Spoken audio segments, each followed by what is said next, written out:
नमस्कार बच्चों, मैं फिर आप लोगों के समक्ष 11वीं कक्षा के पहले अध्याय के साथ हाजिर हूँ आज, जो कि जीव जगत है। पार्ट 1 और पार्ट 2 तो आप लोगों को मैं बता ही चुकी हूँ। आज मैं तीसरे पार्ट से आप लोगों को स्टार्ट करने वाली हूँ।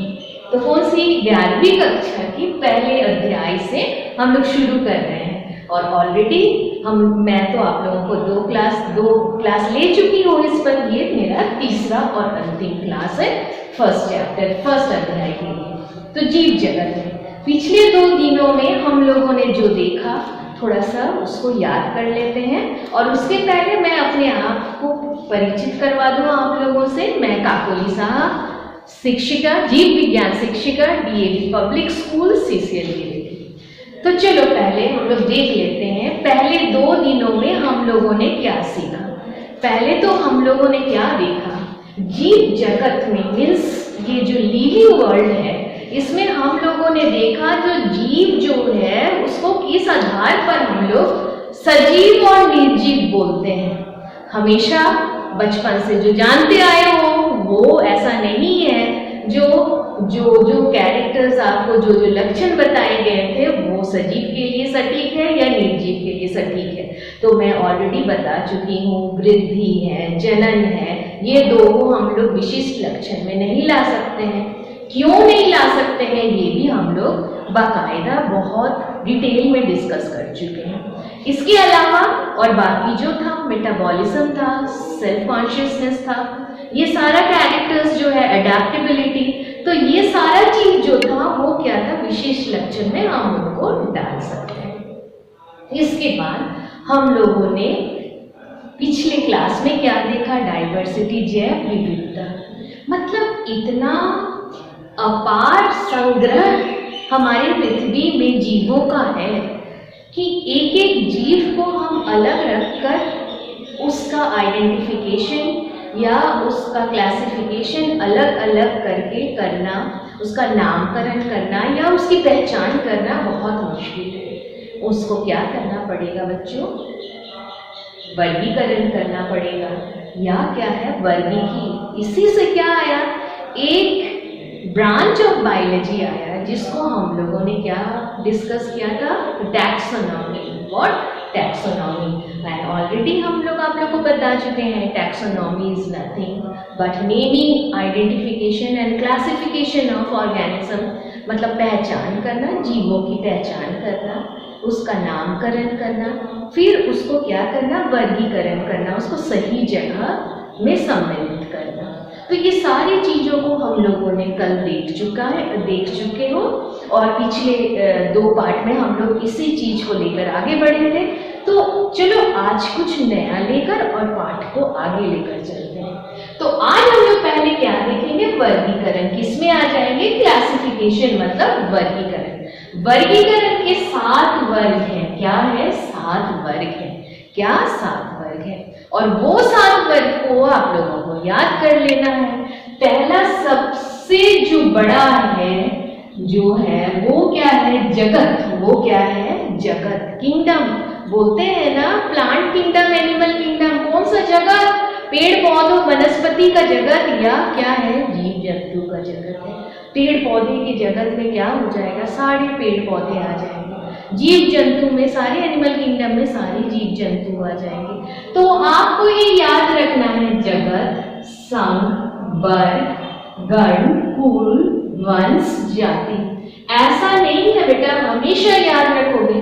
नीचे से देखोगे, ठीक है, तो क्या देखोगे, species, genus, family, order, class, phylum, kingdom, ये देखना है, ठीक है। और हमेशा याद रखोगे, यदि जगत है तो जगत के बाद आपको क्या होना है, संघ आना है। यहाँ पे आप वर्ग को नहीं लिख सकते हो।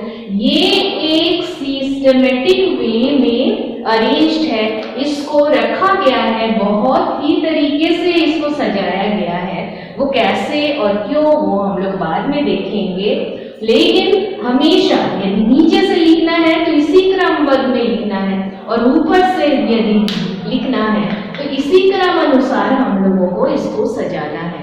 तो हमेशा याद रखोगे, जगत के बाद क्या आएगा? संग आएगा। वर्ग नहीं लिख सकते हो, वर्ग की जगह में कुल नहीं लिख सकते हो, ये एक के बाद एक आएगा और ये याद कर लेना ही सबसे उचित कार्य होगा। अब इसके बाद क्या है? इस सारी चीजों को क्या बोलते हैं? Taxonomic hierarchy. टैक्सोनॉमिक मतलब ये वर्गीकी से है ना, संबंधित है, इसीलिए इसको क्या बोलते हैं? Taxonomic hierarchy. मतलब ये वर्गीय क्रमबद्धता है, मतलब क्रम अनुसार। बच्चों तुम लोगों का क्रमांक रोल नंबर क्लास में होता है ना, 1 2 3 4, और वो साल भर चलता है।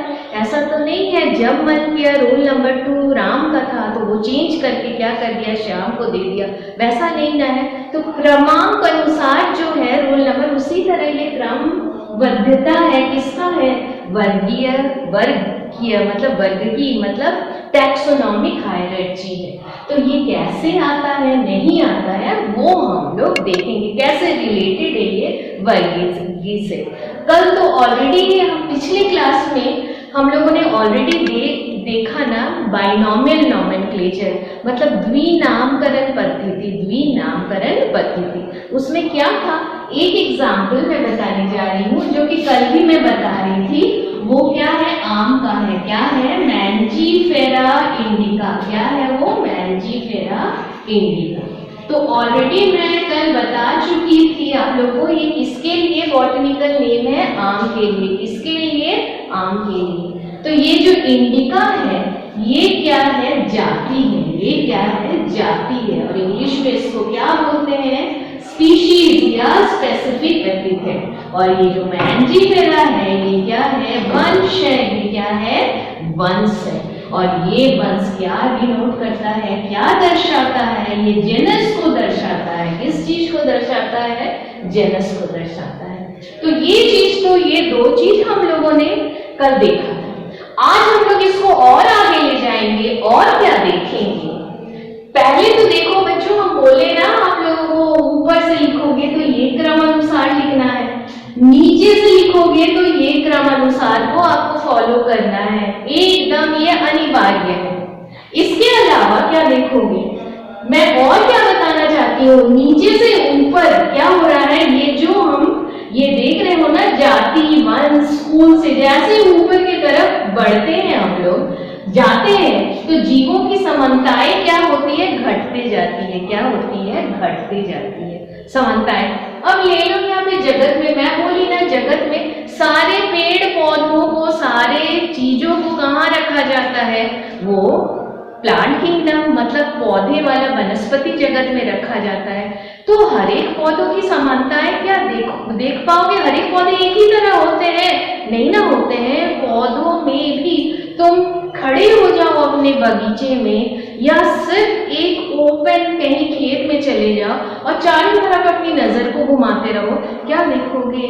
ये बृहद दुनिया में क्या देखोगे? विविधता। क्या देखोगे? विविधता। तो इसीलिए जैसे ही आप ऊपर जाओगे बच्चों, आप याद रखना नीचे से ऊपर जाते ही जीवों की समानताएं घटती है। कैसे घटती है वो हम लोग बाकायदा यहाँ पे डिस्कस करेंगे, आलोचना करने वाले हैं, हम लोग आप लोग को बताने वाले हैं। और जस्ट उल्टा क्या देखोगे? जैसे आप ऊपर से नीचे आओगे ना, उसमें क्या होगा? जीवों में समानताएं बढ़ती है। जीवों में समानताएं क्या होती है? बढ़ती है। तो फिर से मैं दोहरा रही हूँ, आप जब जाति वंश कुल गण वर्ग होकर जगत तक पहुंचते हो तो क्या है? नीचे से ऊपर जाते ही जीवों की समानताएं घटते जाती है, घटते जाती है। और कैसे वो मैं बता चुकी हूँ। लेकिन जैसे आप ऊपर से जगत से जब आप जाति की तरफ क्रमबद्ध अनुसार आगे बढ़ते हो तब क्या होता है? जीवों में समानताएं बढ़ती है। जीवों में समानताएं बढ़ती है। कैसे बढ़ती है वो भी मैं बताऊंगी। और बच्चों एक चीज जानना बहुत जरूरी है, ये जो एक देख रहे हो ना, जगत एक है, संघ है, वर्ग है, ये एक एक रैंक है। ये जो वर्गीय क्रमबद्धता है ना, उसमें ये जो एक एक स्टेप है उसको क्या बोलते हैं? रैंक, या क्या बोलते हैं? कैटेगरी, या आप ये जीव विज्ञान में उसको एक वर्ड स्पेसिफिक शब्द से, एक विशिष्ट शब्द से उसको बताते हो, उसको हम लोग क्या बोलते हैं? टैक्सन। क्या बोलते हैं? टैक्सन। तो एक एक को ये एक टैक्सन है, ये एक टैक्सन है, ये एक टैक्सन है, ये एक टैक्सन है, मतलब एक एक रैंक है, वो उसका एक अस्तित्व है। वो संघ है तो उसका एक अलग अस्तित्व है, कुल है तो उसका एक अलग अस्तित्व है। ऐसा नहीं है जो जगत सबसे ऊपर में है तो उससे उसी का अस्तित्व है। एक एक क्रम, इस क्रम पद्धति में एक एक क्रम में एक एक क्रम अनुसार जो सजाया गया है, रैंक है, उसमें हर एक का क्या है? एक विशिष्ट स्थान है, एक विशिष्ट गुण है, जिसके वजह से उन लोगों को इस तरह से सजाया गया। चलो अब हम लोग क्या देखेंगे, उसी क्रम में अब आगे बढ़ते हैं। तो पहले हम लोग क्या देखेंगे? कल तो ऑलरेडी द्विनामकरण पद्धति हम लोग चले डिस्कस कर चुके थे। तो चलो आज देखते हैं कहाँ से शुरू करेंगे बेटा? जाति से। कहाँ से शुरू करेंगे? नीचे से हम लोग स्टार्ट करते हैं, ऊपर तक पहुंचेंगे। पहले देखो जाति। जाति तो पहले तो बता रहे हैं ना, जैसे यहाँ पे बताए थे मैंजीफेरा इंडिका। क्या है यहाँ? मैंजीफेरा। तो ये जो स्पेसिफिक एपिथेट है, ये क्या डिनोट कर रहा है? ये क्या दर्शा रहा है बेटा? जाति। क्या दर्शा रहा है? जाति। तो अब देखो, एक ऐसा हम लोग जाति को देख लेते हैं, ठीक है? पैंथेरा मीन्स वंश को पहले देखेंगे, नाम लिखेंगे। वंश में क्या आ जाएगा? जाति को हम वंश के आधार पर ही आप लोगों को बताने वाले हैं। देखो वंश में क्या आ जाते हैं? बहुत सारे, एक से अधिक जाति आ जाएंगे। तो आप वंश, एक वंश का नाम ले लो। जैसे यहाँ वंश का नाम था ना मैंजीफेरा, वैसे ही एक वंश का नाम हम लोग लेते हैं, जिसका नाम क्या है? पैंथेरा। क्या नाम है? पैंथेरा। अब पैंथेरा में क्या होता है? 3 जाति सम्मिलित हो सकते हैं, कि 3 जाति आ सकते हैं। तो वंश में क्या होगा बच्चों? एक से अधिक जाति आ जाएंगे। क्या आ जाएंगे? एक से अधिक जाति।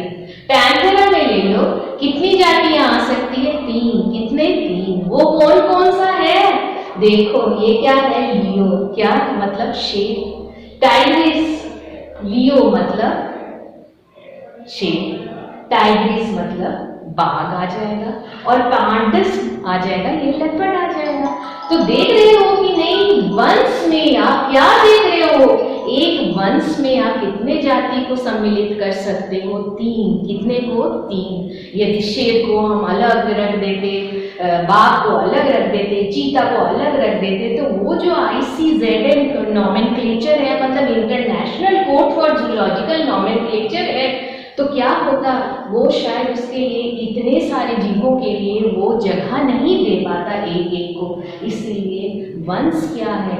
वंश में बहुत सारे जातियों का एक सम्मिलित पाठ है, जहाँ पे एक से ज़्यादा, एक वंश में एक से ज़्यादा जाति को हम ले सकते हैं। अब आप वनस्पति जगत से ले लीजिए सोलेनम। सोलेनम ट्यूबरसम क्या है बच्चों? आलू। क्या है? आलू। अब आलू, बैगन और टमाटर, देखिए Solanum tuberosum, Solanum nigrum, Solanum melongena, मतलब टमाटर, आलू, टमाटर, बैगन। तीनों देखने में कितने अलग है कि नहीं? तीनों को खाते हो, एक जैसा करके खाते हो, पकाकर खाते हो, लेकिन तीनों अलग है कि नहीं? लेकिन ये सोचो, जो तीनों को किसमें रखा गया है? एक ही वंश में रखा गया है। जाति अलग अलग है लेकिन वंश एक है।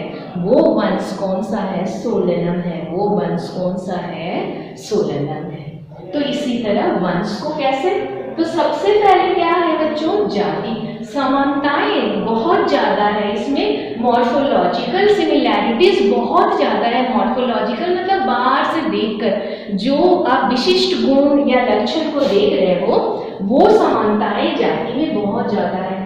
जब बहुत सारी जाति एक साथ सम्मिलित हो जाते हैं तो वो किस जगह पहुंच जाते हैं? वंश, जो मैं बता चुकी हूँ। जंतु जगत से भी एक उदाहरण दे चुकी हूँ, और वनस्पति जगत से भी एक उदाहरण दे चुकी हूँ। उसके बाद आप किस पे चले आए? कुल पे चले। मतलब अब एक से अधिक वंश किसमें आ जाएंगे? सिर्फ एक एक स्टेप को, एक एक स्तर को आगे बढ़ाना है।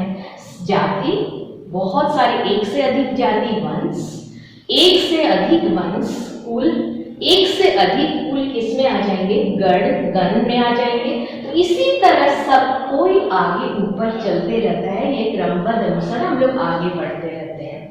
अब कुल ले लो, कुल क्या है, फैमिली। क्या है, फैमिली। मतलब इसमें संबंधित वंश आते हैं, मतलब ये वंश, एक से अधिक वंश, लेकिन कुछ ना कुछ तो क्या होना चाहिए, उसमें सिमिलैरिटी होना चाहिए। वंश में जो आप आ रहा है, मतलब ये दो वंश या दो या तीन वंश मिलकर क्या बनेगा, कुल। लेकिन वो वंशों में दो तीन वंश को जिसको ले रहे हैं उसमें जरूर कुछ न कुछ समानताएं हैं, जिसके वजह से उन लोगों को एक ही कुल में रखा जाता है। क्या रखा जाता है, एक ही फैमिली में रखा जाता है। तो एक उदाहरण हम लोग देखते हैं, पौधों से देखते हैं, वनस्पति जगत से देखते हैं और एक जंतु जगत से। अब सोलनम, मतलब ये एक फैमिली का नाम, कुल का नाम क्या है, सोलनेसी। एक कुल का नाम क्या है, सोलनेसी। उसमें सिर्फ ये सोलनम नहीं आ जाएगा। सोलनम में आप लोगों ने पढ़ा ना, आलू, टमाटर, बैगन सब आता है, वो आ रहा है सोलनेसी में उस स्कूल में। उसके अलावा क्या आ रहा है, धतूरा भी आ रहा है, उसके अलावा क्या आ रहा है, पिटूनिया भी आ रहा है। उसका मतलब ये सारे में, मतलब देख रहे हो ना, वंश, ये लोग क्या है, ये तीन वंशों का सम्मेलन होकर और एक ही कुल में आ रहे हैं। वो कौन सा कुल है, वो कौन सा फैमिली है, सोलनेसी। कौन सा फैमिली है, सोलनेसी। अब ये तो हम लोग देख चुके हैं ना, वंश में पैंथेरा में आप देख चुके ना, क्या क्या उसमें जाति आया था, लियो, टाइटिस, मतलब शेर, बाघ और चीता। तो अब उससे तो बिल्ली का काफी फर्क है देखने में, है कि नहीं? लेकिन कुछ ना कुछ तो समानताएं जरूर होगी बिल्ली के साथ उन लोगों का, जिसके वजह से वो जो पैंथेरा वंश है और बिल्ली का जो वंश है, वो दोनों वंश एक ही कुल में रखा गया है। वो कुल का नाम क्या है, फेलिडी। क्या नाम है, फेलिडी। तो हमेशा याद रखोगे, मतलब कौन सा वंश था, शेर, चीता, उन लोग का वंश कौन सा था, पैंथेरा। और बिल्ली का वंश कौन सा है, फेलिस। दोनों वंश लेकिन एक जगह सम्मिलित होते हैं और एक कुल में आते हैं। उस कुल का नाम क्या है, फेलिडी। उस कुल का नाम क्या है, फेलिडी।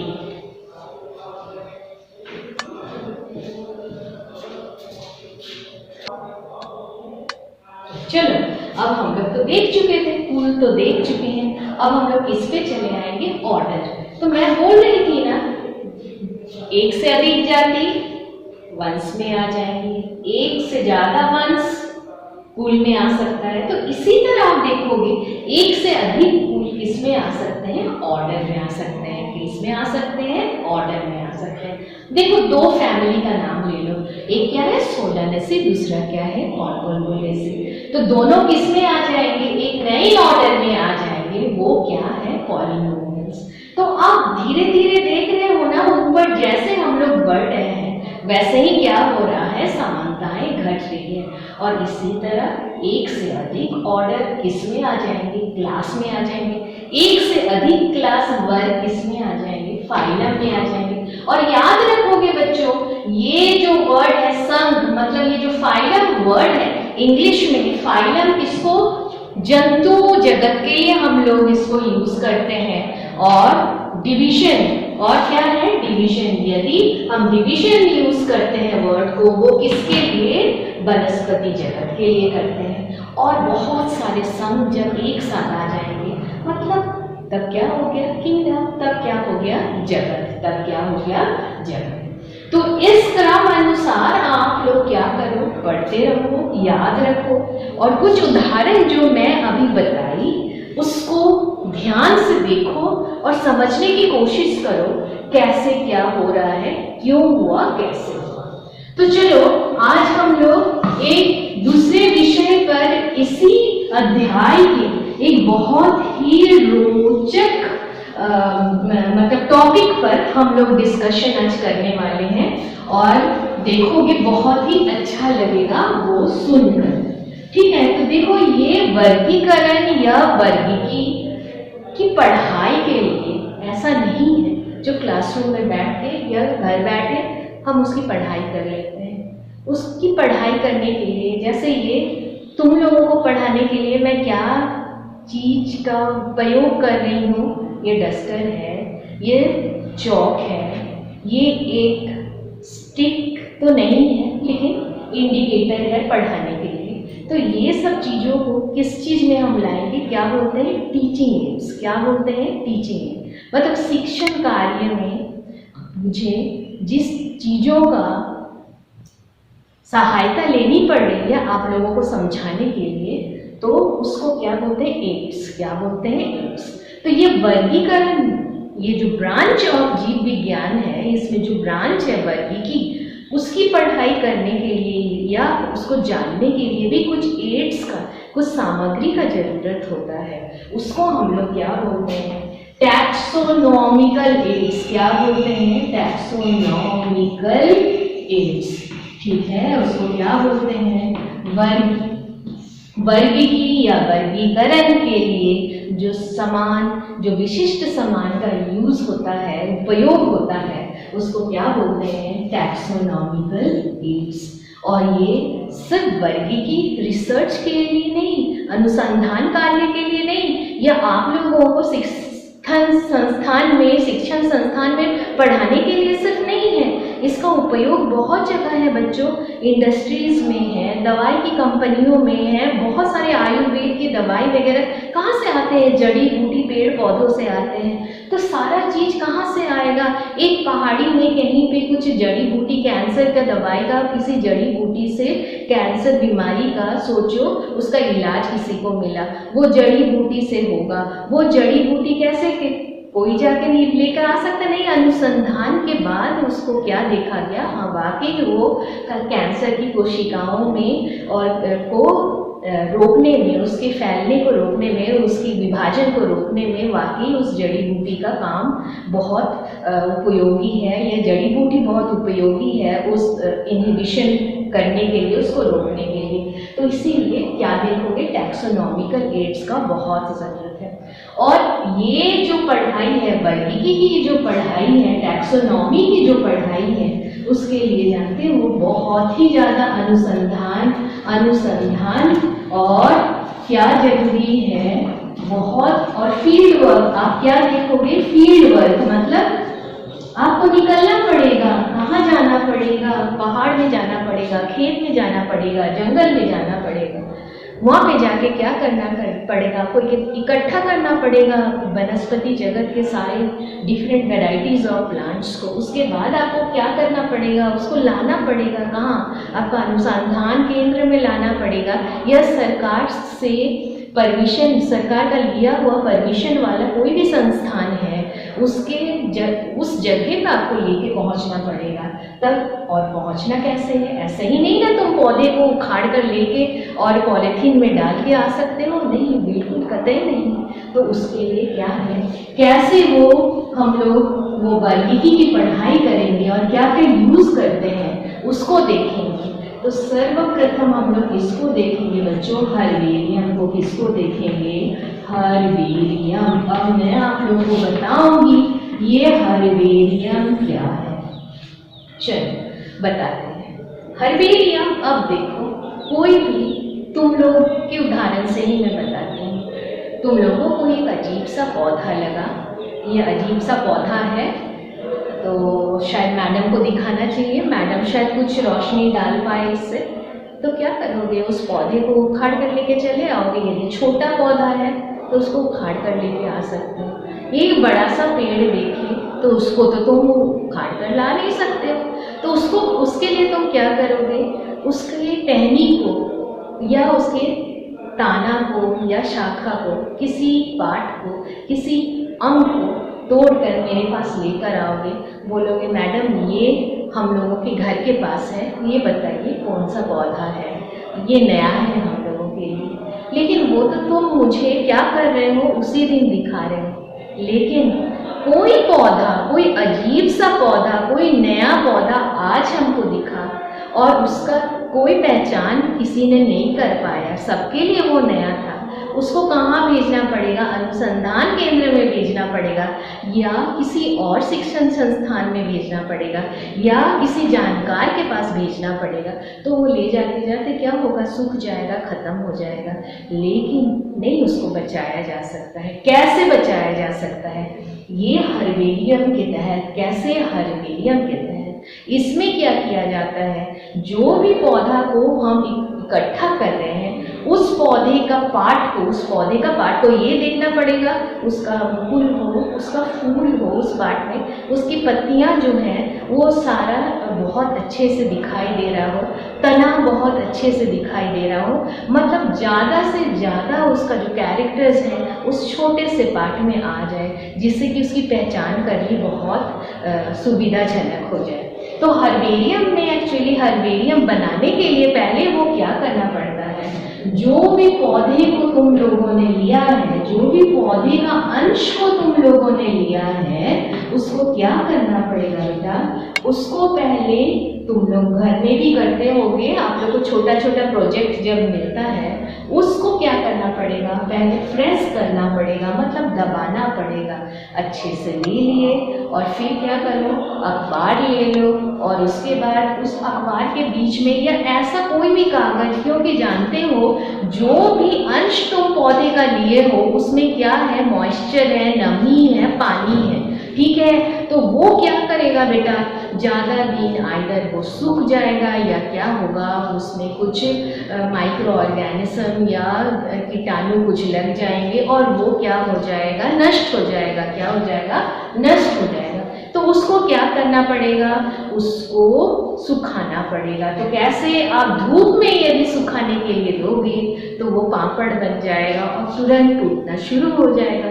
धूप में तो सुखा नहीं सकते हो, इसलिए कोई भी ऐसे कागज के बीच में रखकर आपको उसको क्या करना है? प्रेस करना है, दबाना है कोई भारी चीज़ से, जिससे कि उसकी नमी को, उसका जो मॉइस्चर कंटेंट है, जो भी पानी है उसके अंदर में एकत्रित पानी है, वो क्या हो? उस पेपर में चले जाए, उस कागज के टुकड़े में चले जाए। उसको प्रेस किया आप लोगों ने। क्या किया? पौधे को प्रेस किया, मतलब दबाया। क्या किया? दबाया। उसके बाद दबाया, उसके बाद आप लोगों ने क्या किया? दबाकर उसको ड्राई किया। क्या किया? सुखाया। ड्राइड करना मतलब क्या हुआ? सुखाया। आप लोगों ने क्या किया? सुखा लिया। उसको पहले दबाया फिर उसको सुखाया। धूप में नहीं सुखाना है, ये याद रखना, ठीक है? उसके बाद भले ही थोड़ा सा धूप दिखा दो, उसके बाद थोड़ा सा हल्का सा, जिससे कि कोई भी नमी रहे, एकदम हल्का सा धूप में लेकर जाओ, फिर अंदर ले आओ, तो आप क्या देखोगे? एकदम प्रेस किया हुआ सा दिखेगा। और इसके ऊपर थोड़ा सा आप कोई भी नैप्थलीन या कोई भी इंसेक्टिसाइड, मतलब जो कीड़ा ना लगने वाला कोई भी केमिकल रसायन आप उस पर छिड़क दो। हो गया सारा चीज़। जब तैयार हो गया तब आप इसको क्या करो? हर्बेरियम मतलब एक शीट आता है। शीट मतलब आप लोग ड्राइंग शीट देखते हो ना, चार्ट पेपर देखते हो, ड्राइंग शीट देखते हो, वैसे ही एक पर्टिकुलर साइज का शीट आता है। वो लेकिन ड्राइंग पेपर या चार्ट पेपर नहीं है, उसी तरह का एक शीट है। उस शीट में क्या किया जाता है? इस पौधे को, जिसको आपने संभाल कर प्रेस किया, ड्राई किया, सहीज कर रखा, उस पौधे को आप क्या करोगे? उस पौधे को आप उस पेपर में चिपकाओगे। कैसे चिपकाओगे बेटा? सेलो टेप से भी चिपका सकते हो, या कैसे चिपका सकते हो? फेविकॉल से भी चिपका सकते हो। और वो क्या हो गया? सारी चीज़ों के साथ वो तना जो था, उसमें जो पत्तियां थी, मुकुल था, फूल था, सब सूख गया और वो सारा चीज़ इसमें आ गया। और उसके बाद यहाँ पे एक लेबल दिया जाता है, लेबल चिपकाया जाता है। उस लेबल में क्या रहता है जानते हो? लोकल नाम है, मतलब जहाँ से लिए हो। कहीं पे तुम आज ले लो गिरडी में, सोचो खंडोली से मिला, तो खंडोली वाले लोग तो इसको कुछ वहाँ के जो लोकल हैं, जो हमेशा वहाँ घूमते रहते हैं, जो सोचो आदिवासी हैं या कोई भी है जो जंगल में जा रहे हैं, उसको एकत्रित कर रहे हैं, तो किसी नाम से तो उसको जानते होंगे ना। तो उन लोग जो लोकल नाम है वो लोकल नाम लिखा जाता है। फिर उसके बाद आप सोचो उसकी पहचान नहीं हो पा रही है। जब पहचान होगी उसके बाद उसका कौन सा नाम लिखना पड़ेगा? Botanical name. मतलब हम लोगों ने पढ़ा ना द्विनामकरण पद्धति, मतलब बाइनोमियल नोमेनक्लेचर के तहत उसका क्या करना पड़ेगा? वो द्विनामकरण जो होगा वो पद्धति से उसको लिखना पड़ेगा। उसके बाद किस जगह से उसका कलेक्शन हुआ, मतलब तुम कहाँ से उसको इकट्ठा किए, कहाँ से लेकर आए हो, मतलब ये भी तो जानना है ना। विविधता, जैव विविधता, मतलब ये जो अद्भुत तुमको एक पौधा दिखा, कुछ अलग दिखा, उसका जगह कहाँ पे है, वो कहाँ ज़्यादा है, दूसरी जगह में तो नहीं है, किस जगह पे उसको पाया जा सकता है, इसलिए वो इंफॉर्मेशन होना चाहिए। किसके द्वारा ये एकत्रित किया गया वो देखना है, कब किया गया वो देखना है, और क्या सबसे बड़ी बात क्या है, किसने इसको आइडेंटिफाई किया, मतलब पहचाना किसने, और किसने इसका नाम दे नया यदि नाम पड़ा तो किसने दिया, सारा इंफॉर्मेशन इस लेवल में आता है। और यदि ये आइडेंटिफाई हो गया, मतलब इसकी पहचान हो गई, नामकरण हो गया और सारा वर्गीकरण हो गया, तो फिर क्या हो गया, ये जो कागज है कागज का टुकड़ा नहीं है, ये शायद बहुत कीमती चीज हो गया, क्योंकि समय समय पर इस पर जो रसायन दिया जाता है, छिड़का जाता है, जिससे कि इस पर कीड़ा मकोड़ा ना हो। और ऐसे ही बहुत सारे, बहुत क्या करोड़ों, आप कहीं पे म्यूजियम में चले जाओ तो आप क्या देखोगे, अलमारी में भरा भरा सा ऐसा शीट पड़ा हुआ है। किस लिए? क्योंकि कोई भी रिसर्च वर्क, कोई भी अनुसंधान का काम होगा या इसके बारे में जानकारी लेनी होगी, तो वो पर्टिकुलर, ऐसा नहीं आप तुम लोग बोलोगे कैसे ये अलमारी में सजाया जाता है, वो भी क्रमबद्ध से सजाया जाता है। कल बता रही थी ना मैं, 4 नियमावली के बारे में बताई थी ना, तो क्रम अनुसार सजाया जाता है, कुल के अनुसार सजाया जाता है, या वंश के या जाति के अनुसार सजाया जाता है। उससे आप निकाल के देख सकते हो जो ये क्या चीज है। तो ये क्या हो गया, हर्बेरियम क्या हो गया, पहला तुम्हारा टैक्सोनॉमिकल या वर्गीकी की पढ़ाई के लिए पहला एक ऐसा अस्त्र है जो कि बहुत ही कारगर है। किसके लिए? अनुसंधान के लिए, या तुम जैसे बच्चों को कुछ नया चीज सिखाने के लिए। सेकंड वाले पे हम लोग चले आते हैं बच्चों। चलो सेकंड वाला क्या है जानते हो? बॉटनिकल गार्डन है। ये तो बहुत कोई तुम लोग घूमे होंगे। बॉटनिकल गार्डन क्या है? बॉटनिकल गार्डन ये तुम्हारे घर के गार्डन को या घर के बागीचे को मैं वाकई बॉटनिकल गार्डन नहीं बोल सकती, या तुम नहीं बोल सकते। क्यों नहीं बोल सकते?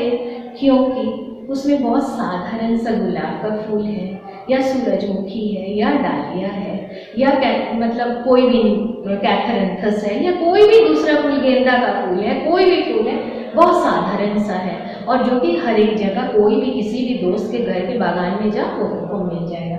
लेकिन बॉटनिकल गार्डन मतलब यहाँ पे ऐसे पौधों को ही रखा जाता है जिसकी कुछ अद्भुत प्रवृत्ति हो, जो कि कुछ अलग हटकर हो, और जिसका अनुसंधान के फील्ड में बहुत ज़्यादा इम्पोर्टेंस हो, बहुत ज़्यादा विशेष स्थान हो। वैसे पौधों को कहाँ रखा जाता है? बॉटनिकल गार्डन में। तो आप यदि कहीं भी बॉटनिकल गार्डन जाओ, कहीं पे पटना में जाओ या कोलकाता में जाओ, कोलकाता जो बॉटनिकल गार्डन है शिवपुर में, वो सब बहुत ही बृहद है, जाके जरूर एक बार देखो। तो ये ऐसा नहीं देखोगे, सारा चीज जो भी वनस्पति जगत के पौधों को देखोगे वो तुमको हर चीज कुछ अलग ना अलग कुछ दिखेगा, और तुमको पहचान करने में भी इसमें दिक्कत नहीं आएगी, क्योंकि ये बॉटनिकल गार्डन क्या है?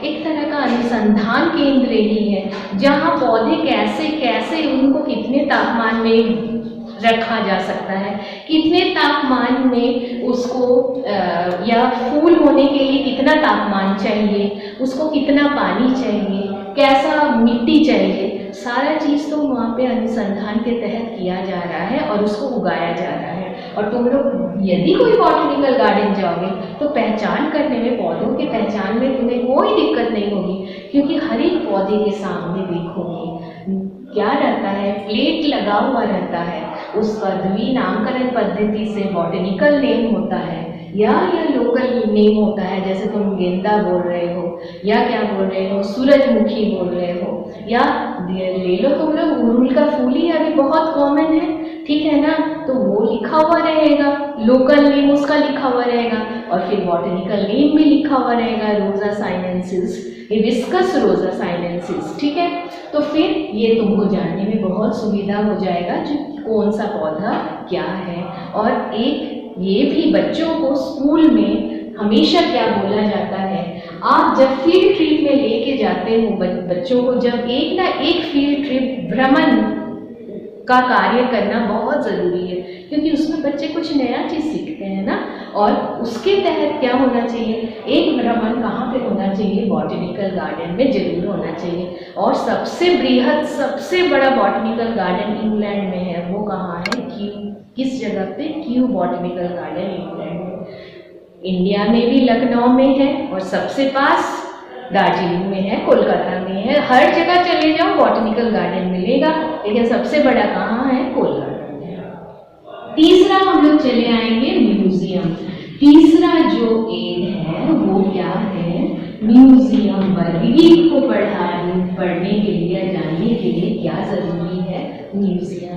ये म्यूजियम आप कहाँ पे देखोगे, ये म्यूजियम अधिकतर कहाँ होता है, अलग से तो होता ही है म्यूजियम, लेकिन अधिकतर ये कहाँ देखोगे, स्कूल या कॉलेजेस में भी म्यूजियम रखा होता है। क्यों होता है, क्योंकि यहाँ पे क्या किया जाता है जानते हो, जीवों को प्रिजर्व किया जाता है दिखाने के लिए।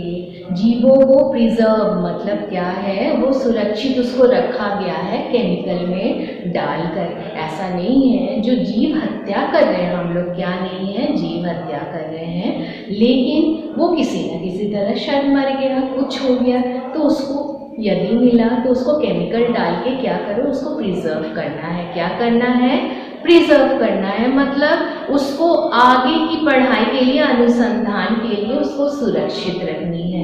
तो यहाँ कोई भी म्यूजियम में आप चले जाओ, वहाँ आप क्या देखोगे, प्रिजर्व स्पेसिमेंस। क्या देखोगे, प्रिजर्व स्पेसिमेंस। क्या देखोगे, प्रिजर्व स्पेसिमेंस। क्या देखोगे, प्रिजर्व स्पेसिमेंस। मतलब मैं दिखाती हूँ तुम लोगों को, देखो बच्चों, देख रहे हो ना, ये देखो दिखाई दे रहा है, ठीक से देखो ये क्या है, देखोगे तो ये भी एक प्रिजर्व स्पेसिमेन है। क्यों प्रिजर्व स्पेसिमेन है, क्योंकि ये एक क्या है, बिच्छू है, स्कॉर्पियन है। क्या है, स्कॉर्पियन है। तुम शायद घर में इसको देखकर इसका जो विशिष्ट लक्षण है शायद नहीं देख पा रहे हो, पढ़ पा रहे हो, लेकिन तुमको एक बिच्छू के बारे में जानने की बहुत उत्सुकता है। आप म्यूजियम गए, इस तरह से ये प्रिजर्व्ड स्पेसिमेन आपको दिखाया गया, अलमारी में रखी हुई है, आप उसको अच्छे से देख पाओगे, या उसके विशिष्ट लक्षण या गुणों के बारे में आपको लिखा हुआ भी मिलेगा सारा चीज़, और आप क्या करोगे, उसके बारे में जानकारी, बहुत सही जानकारी हासिल कर पाओगे। तो ये एक प्रिजर्व्ड स्पेसिमेन हुआ, देखे ना। और दूसरा मेरे पास और 2-3 प्रिजर्व्ड स्पेसिमेन है। देखो ये प्रॉन है, ये तो बहुत जल्दी आपको दिखाई नहीं देता है, बहुत कहानी सुनते होंगे प्रॉन के बारे में, लेकिन आप उसकी पढ़ाई कर नहीं पा रहे हो, उसको देख नहीं पा रहे हो, सिर्फ आपके पास क्या है, किताबों में डायग्राम्स है या पिक्चर्स है। लेकिन ये प्रिजर्व्ड स्पेसिमेंस, यदि आपके स्कूल में म्यूजियम है, छोटा मोटा म्यूजियम है और ये प्रिजर्व्ड स्पेसिमेन है, तो शायद आप इसको हाथ में लेकर, इसको घुमाकर आप एक एक चीज़ को, इसके चरित्र के बारे में, इसके कैरेक्टर्स के बारे में सारा चीज़ आप इसका देख पाओगे। तो इसी तरह का प्रिजर्व्ड स्पेसिमेन बच्चों म्यूजियम में रखा जाता है। क्या किया जाता है, म्यूजियम में रखा जाता है। और बच्चे इस म्यूजियम में आकर, स्कूल या कॉलेजेस में यदि ये म्यूजियम है, तो बच्चे ये आकर देखकर उनको काफ़ी खुशी होती है, क्योंकि जिस चीज़ को उन लोगों ने सिर्फ किसमें देखा है, किताबों में देखा है, उस चीज़ को उन लोग क्या करेंगे, सही से फील कर पाएंगे, देख पाएंगे, और अपने शिक्षक शिक्षिकाओं से उसके विशिष्ट गुणों और लक्षणों के बारे में पूछ पाएंगे। तो ये हो गया। इसके अलावा भी सिर्फ ये जीव नहीं, कीड़े मकोड़ों को भी प्रिजर्व किया जाता है, उसको भी क्या होता है, सुरक्षित रखा जाता है, बॉक्स में रखा जाता है कीड़े मकोड़ों को, उसको पिन किया जाता है, उसको सजाया जाता है, डब्बा में रखा जाता है और उससे संबंधित सारी चीज़ों को लिखा जाता है। और इसके अलावा कीड़े मकोड़ों, प्रिजर्व स्पेसिमेन जंतुओं को आप लोगों ने देख लिया। या क्या देखोगे म्यूजियम में, कोई जीव है उसके कंकाल को भी अलमारी के अंदर में रखा जाता है। ठीक है, कहीं आप चले जाओ, डायनासोर के आकार का कंकाल आपको दिखेगा तो लगेगा ना अजीबोगरीब, अरे बाप रे ऐसा कंकाल था, कुछ अद्भुत ऐसे में तो कंकाल आपके हर स्कूल में जीव विज्ञान के लैब में है ही कंकाल। वो कौन सा कंकाल है बेटा, हम लोगों का। कौन सा है, हम लोगों का। लेकिन दूसरे जीवों का कंकाल भी आप वहाँ देख सकते हो। तो ये तीसरा जो एड है वो क्या है, म्यूजियम। वो क्या है, म्यूजियम। अब चौथे वाले पर हम लोग चले जाते हैं। चौथे वाले कौन सा है, चौथा को मैं यहाँ इसको रख करती हूँ, हर्बेरियम, बॉटनिकल गार्डन, म्यूजियम। तो चौथा वाला हम लोग का क्या है, जूलॉजिकल पार्क। वो क्या है, जूलॉजिकल। तो नाम से ही आप लोगों को पता चल रहा है ना, जूलॉजिकल पार्क क्या है, मतलब ये जीव जंतु से संबंधित है, जीव जंतु से संबंधित है। तो क्या देखोगे जूलॉजिकल पार्क में, यहाँ पे जंतुओं को, जंगल में तो ये लोग नहीं है, इन लोग को एक सुरक्षित घेरे में, दायरे में रखा गया है और कोशिश की जाती है जंगली जानवरों को उस दायरे में रखकर क्या देखा जाता है, उनको दिया जाता है जैसे जंगल में उसका एक नेचुरल हैबिटेट है, नेचुरल कंडीशंस है, मतलब उसका जो एकदम साधारण सी जिंदगी वो जंगल में बिताता है उसी तरह का एक पर्यावरण यहाँ बनाने की कोशिश की जाती है, जिससे कि सारे जानवर क्या हो, सुरक्षित यहाँ पे रह पाए और उसके चरित्र को और उसके नेचर को क्या करें, अनुसंधान के तहत सारे लोग या जो अनुसंधान करता है वो उनके बारे में जानकारी हासिल कर सके। बहुत सारी जानकारी उससे, जंतुओं से रिलेटेड हो सकती है। इसके अलावा भी तुम लोग भी जाते हो ना, जू जाते हो कि नहीं, ठीक है, बोलते हो ना चिड़ियाघर जा रहे हैं, तो वहाँ क्या है, आपके मनोरंजन के लिए भी वो है और अनुसंधान के लिए भी है। तो ये सारे टैक्सोनॉमिकल एड्स इस अध्याय में आप लोग को पढ़ना है, देखना है, जानना है। और बच्चों मैं कुछ गृह कार्य इसी के साथ समापन पे आती हूँ मैं इस अध्याय का। क्योंकि इतना ही है इस अध्याय में और इसको दोहराने का तो कोई तुक नहीं है। और मैं कुछ गृह कार्य इस अध्याय को समापन करने से पहले मैं गृह कार्य के तहत, होमवर्क के तहत आप लोग को कुछ क्वेश्चंस देना चाहूँगी। और वो होमवर्क क्या है कि आप लोग जो डिफरेंट टैक्सोनॉमिकल, कल भी मैं गृह कार्य में 2-3 प्रश्न दे चुकी हूँ, आज एक ही प्रश्न देखती हूँ। वो कौन सा प्रश्न है, what are taxonomical aids, what are taxonomical aids, ठीक है, और name them and describe them, एक एक का नाम लिखो, याद करो और उससे संबंधित जो भी हम लोगों ने इस क्लास में डिस्कस किया उसको भी आप लोग नोट डाउन करो, name them and describe them. तो इसी के साथ मैं अंत करना चाहूँगी बच्चों, अपना ख्याल रखना, स्टे सेफ, स्टे इंडोर्स, घर के अंदर रहो, अच्छे से पढ़ाई करो और ढेर सारा आशीर्वाद।